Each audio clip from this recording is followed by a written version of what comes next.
নমস্কার, 7 অমিক নিউজ নেটওয়ার্কে আপনাদের স্বাগত। সকাল থেকেই বিক্ষিপ্ত অশান্তির মাধ্যমে এ রাজ্যে চলছে সপ্তম দফার লোকসভা নির্বাচন। আর এবার বারাসাত লোকসভা কেন্দ্রের অশান্তির ছবিটা সামনে এলো। বারাসাত লোকসভা কেন্দ্রের অশোকনগর বিধানসভার অন্তর্গত শ্রীকৃষ্ণ পঞ্চায়েতের নাদুরিয়া গ্রামের 2 নম্বর বুথ চত্বরে তৃণমূল কর্মী হাবিবুল মোল্লাকে মারধরের অভিযোগ উঠল আইএসএফ সমর্থকদের বিরুদ্ধে। স্থানীয় সূত্রে খবর, ওই তৃণমূল কর্মী মাঠ থেকে গরুর ঘাস কেটে নিয়ে বাড়ি ফিরছিলেন। ঠিক তখনই আইএসএফ কর্মীরা তাকে রাস্তায় ঘিরে ধরে বেধড়ক মারধর করে বলে অভিযোগ। আক্রান্ত ব্যক্তির মুখ থেকেই শুনবো ঠিক কি ঘটেছিল।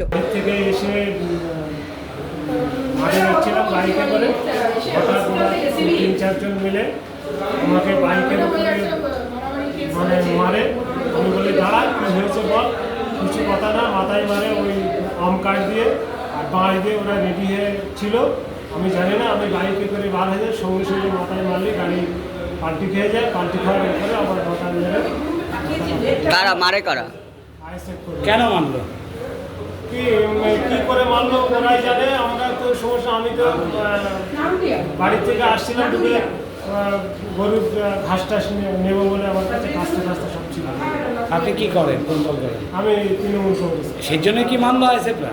হ্যাঁ, সেই জন্য। সেই জন্যই মেরেছে? তৃণমূল করে বলে আইএসএফরা মেরেছে? হ্যাঁ, আইএসএফ মেরেছে। কারা মেরেছে ওটা? ওটা মেরেছে আলাউদ্দিন, ওর ছেলে, 2টো ছেলে আর ওর ছোট ভাই, মোট 4 জন। মানে কি বলে মারে?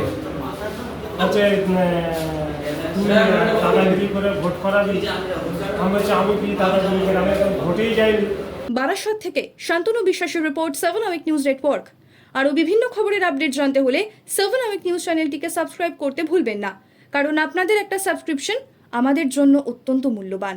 জয় হিন্দ।